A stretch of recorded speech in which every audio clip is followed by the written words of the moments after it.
ನೋಡಿ ಬಸಂತಪ್ಪರೇ, ನಿಮಗೆ ಬುದ್ಧಿ ಜಾಸ್ತಿ ಗೊತ್ತಿದೆ, ಇಲ್ಲಿ ತೋರಿಸ್ಬೇಕಂತ ಇಲ್ಲ, ಗೊತ್ತಾಯ್ತಾ? ಅವರಲ್ಲಿ ನೀವೇನು ಅವ್ರಿಗೆ ಮಾತಾಡ್ತೀರಿ? ಮುಖ್ಯಮಂತ್ರಿ ಇಲ್ಲಿ ನಿಂತಿದ್ದಾರೆ, ಫಸ್ಟ್ ಅದು ಕಲೀರಿ. ಮುಖ್ಯಮಂತ್ರಿ ನಿಂತಾಗ ಯಾರು ಹೇಳ್ಬಾರ್ದು ಅಂತೇಳಿ ಅವ್ರು ಹೇಳ್ತಾರೆ, ಅದಕ್ಕೆ ಮುಖ್ಯಮಂತ್ರಿ ಇದ್ದಾರೆ, ಅದನ್ನು ಹೇಳ್ತಾರೆ ಅವ್ರಿಗೆ. ನೀವು ಸರಿ ಇದ್ರಲ್ಲ, ಅದನ್ನೊಂದು ಸರಿ ಮಾಡುದು. ಎತ್ತಲ್ಲ ಅವ್ರೆ, ನೀವೆಲ್ಲ ವಿಚಾರ ಎಲ್ಲ ಹೇಳಿದ್ರಿ, ಮುಖ್ಯ ಅದಕ್ಕೆ ಕ್ಲಾಸ್, ಅದಕ್ಕೆ ಯಾಕೆ ಎದ್ದು ಮಾತಾಡಿದ್ರಿ ಮಧ್ಯದಲ್ಲಿ? ಮಾನ್ಯ ಅಧ್ಯಕ್ಷರೇ, ಯತ್ನಾಳ್ ಅವರಿಗೆ ಇವರು ಹಿರಿಯ ಶಾಸಕರು,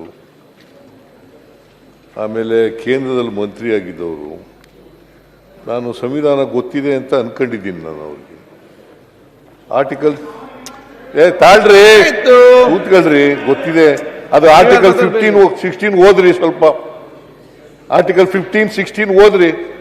ಮುಖ್ಯಮಂತ್ರಿಗಳೇ, ಮತ್ತೆ ಸುಪ್ರೀಂ ಕೋರ್ಟ್ ಹೆಂಗ ಮಾತಾಡಿ ಮುಗಿಸ್ಲಿ. ಸುಪ್ರೀಂ ಕೋರ್ಟ್ ನಡೆಯುವುದು ಭಾರತದ ಸಂವಿಧಾನದ ಮೇಲೆ. ನೀವು ಸುಮ್ಮನೆ ಕೂತ್ಕೊಳ್ಳಿ, ಮಾತಾಡಿ ಮುಗಿಸ್ಲಿ. ನೀವು ಒಬ್ರಿಗೇನೆ ಮಾತಾಡೋದು ಬರೋದು, ಪ್ಲೀಸ್. ಮಾತಾಡೋದು ಬರಲ್ವಾ? ಅಲ್ಲ, ಸಿಎಂ ಅವರು ಸಬ್ ಕ್ಲಾಸ್ 4 ಓದಿದ್ರು ಸಾಕು. ಆರ್ಟಿಕಲ್ 15 ರೆಡ್ಡಿ ಅವರೇ, ಮಾನ್ಯ ಅಧ್ಯಕ್ಷರೇ, ನಾನು ಹೇಳದ್ದು article 15-16 of the Indian constitution does not ಶೇ ಬಹಳ ಸ್ಪಷ್ಟವಾಗಿದೆ ಕಾನೂನಿನಲ್ಲಿ. ಆರ್ಟಿಕಲ್ 15 ಬಹಳ ಸ್ಪಷ್ಟವಾಗಿದೆ. ಆರ್ಥಿಕವಾಗಿ ಹಿಂದುಳಿದವರಿಗೆ ಮೀಸಲಾತಿ ಕೊಡಬೇಕು ಅನ್ನೋದಿಲ್ಲ.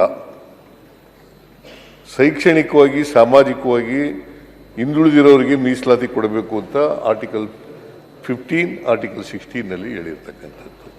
ಅದನ್ನು ಹೇಳದೆ ನಾನು ಪ್ರಸ್ತಾಪ ಮಾಡಿದೆ. ಅಧ್ಯಕ್ಷರೇ, ಧರ್ಮಾಧಾರಿತ ಮೀಸಲಾತಿ ಕೊಳ್ಳಕ್ ಬರುದಿಲ್ಲ.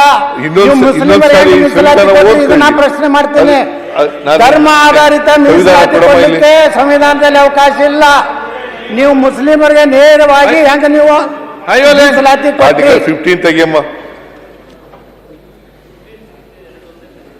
ಎರಡೂ ಕಡೆ